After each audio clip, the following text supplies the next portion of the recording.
श्रीगुरुभ्यो नमः। हरि ओम। श्रीमहागणाधिपतये नमः। श्रीमहासरस्वत्यै नमः। श्रीगुरुभ्यो नमः। हरि ओम। यत्कर्ता जगतां भर्ता संहर्ता महसां निधि प्रणमामि तमादित्यं బహిరంతస్తమోపహం. జూలై నెల 9వ రాశి ధనస్సు రాశి. ఈ ధనస్సు రాశికి వచ్చేప్పటికల్లా బుధుడు, కుజుడు, శుక్రుడు, రాహు 4 గ్రహాలు బాగున్నాయి. 4 గ్రహాలు బాగాలేవు. రవి, గురువు, కేతువు, శని ఈ 4 గ్రహాలు పూర్తిగా బాగాలేవు. కాబట్టి చెరి సమానంగా ఉంది. కానీ అధికమేం చెప్పాలంటే పాపగ్రహాల బలం ఎక్కువగా ఉంది. 4 పాపగ్రహాలు పూర్తిగా బాగాలేవు. అందువల్ల చెడు ఎక్కువగా కనపడుతుంది, మంచి ఉపయోగపడకుండా పోతుంది. ఈ ధనస్సు రాశికి పాపగ్రహాల యొక్క బలం బాగా ఉన్నది. మరి కుజుడు, బుధుడు, శుక్రుడు, రాహు ఈ గ్రహాలు బాగున్నా కూడా ఏమీ చేయలేవు. కుంటికాలు ఎంతవరకు నడుస్తుంది? కాలికి దెబ్బ తగిలింది, వాచిపోయింది, ఏదో కుంటుకుంటూ నడుస్తావా? మామూలుగా నడిచిన దానికి మేము కుంటిగా నడిచిన దానికి చాలా తేడా ఉంటుంది. అట్లాగే పాపగ్రహాల బలం వల్ల శుభగ్రహాల యొక్క శుభ ఫలితం కష్టం. పైన ఏమిటాయంటే ఈ సంవత్సరం మరి యుద్ధాలు, శత్రుత్వాలు ఎక్కువగా ఉన్నాయి. ఒకరితో ఒకరు శత్రుత్వం ఏమి ఉండదు. ప్రాణ స్నేహితులు చిన్నప్పటి నుంచి కూడా ఒకటిగా ఉన్నారు, అన్నదమ్ముల కంటే ఎక్కువగా ఉన్నారు. కానీ ఇప్పుడు వచ్చిన శత్రుత్వం జీవితంలో పోదు. కానీ పలకుండా ఉంటే పర్వాలా, ఒకళ్ళకు ఒకళ్ళు అపకారం చేసుకుంటారు. ఎవరో ఒకడు మిగలాలి, రెండో వాడు మిగలకూడదు, అంత క్రోధం తయారవుతుంది. అటువంటి పరిస్థితులు ఈ సంవత్సరంలో ఎక్కువగా కనపడుతూ ఉన్నాయి. మనం చూస్తూ ఉన్నాం. యుద్ధాలు వాళ్ళు చేసుకున్నారు, బాగానే ఉంది.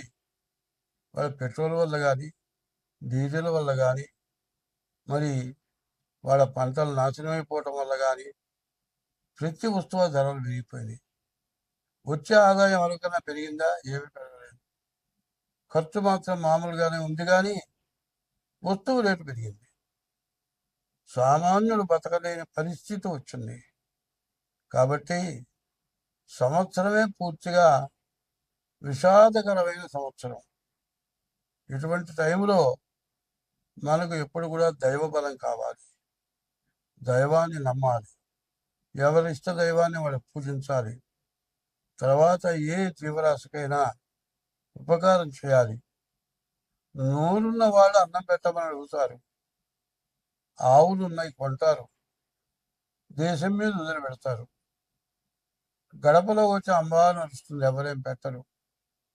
పైన ఆకుకూరలు, కాయగూరలు కొని క్యారీ బ్యాగులో వేసుకొని వచ్చి చెక్కు తీసి అవి మొత్తం క్యారీ బ్యాగులో పడేసి మూట కట్టి రోడ్డు మీద పడేస్తారు. ఆవులు వచ్చి అందులో ఏదో ఉన్నాయని నోటితో లాక్కొని నవ్విని మింగుతాయి. ఆ క్యారీ బ్యాగు పేగుల్లోకి పోయి పట్టేసి చచ్చిపోయిన ఆవులు చాలా ఉన్నాయి. ఇదేమిటి? తెలిసి చేసిన పాపమా, తెలియక చేసిన పాపమా? ఆ చెక్కులు విడిగా బయటపడేసినా, ఏ బిట్ట మీద పడేసినా ఆవులు తింటాయి. కానీ నీళ్లు శుభ్రంగా ఉండాలి, బయటిళ్ళు బాగుండాలి. నీళ్లు శుభ్రంగా ఉండాలి, బయటిళ్ళు చెడిపోవాలి. కొన్ని చేయరాని పనులు చేస్తున్నారు.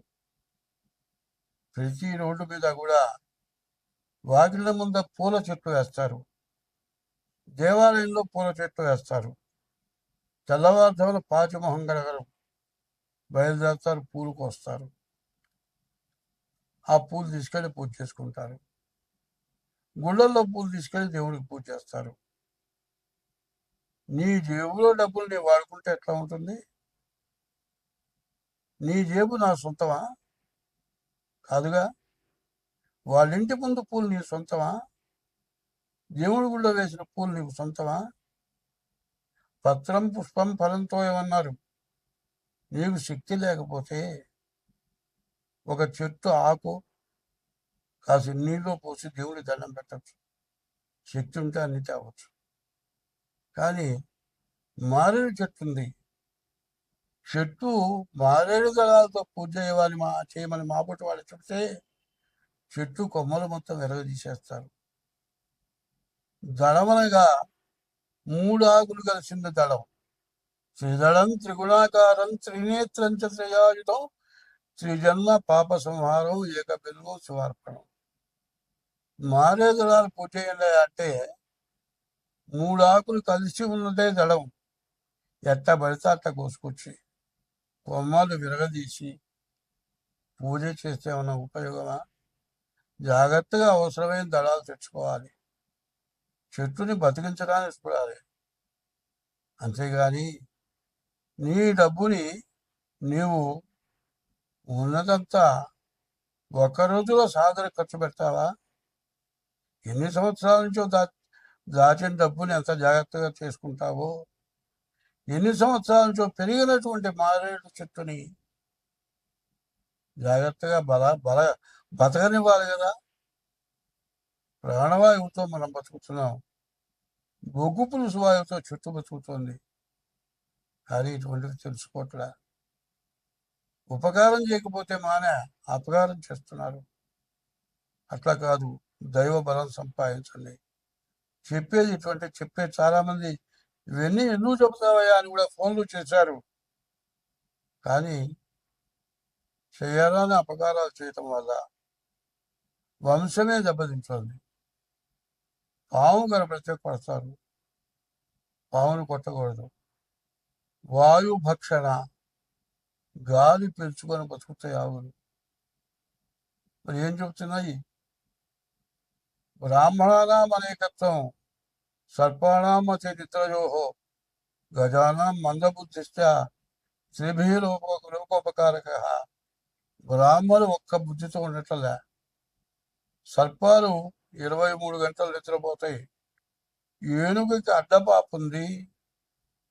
దోమ దానికంటే ఎక్కువగా కనబడుతుంది. మందబుద్ధి ఏనుగుకి. ఇవి భగవంతుడు పెట్టాడు. కానీ ఇవాళ చాలామంది అంటున్నారు బ్రాహ్మలు జ్యోతిష్యం అని, ఆ పూజలని, ఈ పూజలని డబ్బులు తీసుకొని మోసం చేస్తున్నారు అని కొంతమంది విమర్శిస్తున్నారు. మరి చేసేది ఏమిటా అంటే, ఒక పూజ చేశావు, నీవు చేసిన పాప విముక్తి కోసం పూజ చేశావు. మళ్ళీ తెల్లవారి పాపం చేస్తే ఈ పాపం పోతే ఇంకో పాపం తయారవుతుంది. నువ్వు ఎట్లా బాగుపడతావు? అది ఆలోచించాలి. బ్రాహ్మణ్ణి తిట్టినా ఊరుకుంటాడు, బ్రాహ్మణ్ణి కొట్టినా ఊరుకుంటాడు. మరి ఏ కులాలను తిట్టే కోర్టుకు పోతున్నారు, దావాలు చేస్తున్నారు. బ్రాహ్మణులట్లా ఎవరు ఉంటారా? నా కర్మ నాది, నీ కర్మ నీది అని ఊరుకుంటున్నారు. కాబట్టి నేను ఎవరిని విమర్శించడం కాదు. ఎప్పుడు కూడా మనం బాగున్నావా లేదా, మనం సక్రమంగా ఉన్నామా లేదా, మనం సక్రమంగా ఉన్నా కూడా ఒకళ్ళని విమర్శించే అవకాశం మనకు లేదు. ఇంకో వ్యక్తిని ద్వేషించే అవకాశం మనకు లేదు. ఆఖరికి నోరు లేని జీవరాశికి కూడా ఆహారం పెట్టడం ధర్మం. ఈ లోపల దేవుడే చెప్పింది. కాబట్టి ఇది పిడుగు పెరిగిపోతుంది. ఈ ధనుస్సు రాశి కూర్చోబెడగల్లా అర్ధాష్టమ శని, 6 కుజుడు, అష్టమంలో గురువు. చెప్పటానికి వీలుగానటువంటి విపరీతమైన బాధలు ఉంటాయి వీళ్ళకి. ఎందుకంటే మానవ జన్మలో చేసిన పాపాల వల్ల ఈ బాధలు ఎక్కువ అవుతున్నాయి. కాబట్టి రాశివాళ్ళు డేట్ ఆఫ్ బర్త్ ద్వారా జాతకం చూపించుకోండి. మీరు ఏ దోషాలు ఉన్నాయో దోషాలు పూర్తిగా పోగొట్టుకోండి. మీకు ఎంతైనా మంచిది. స్వస్తి.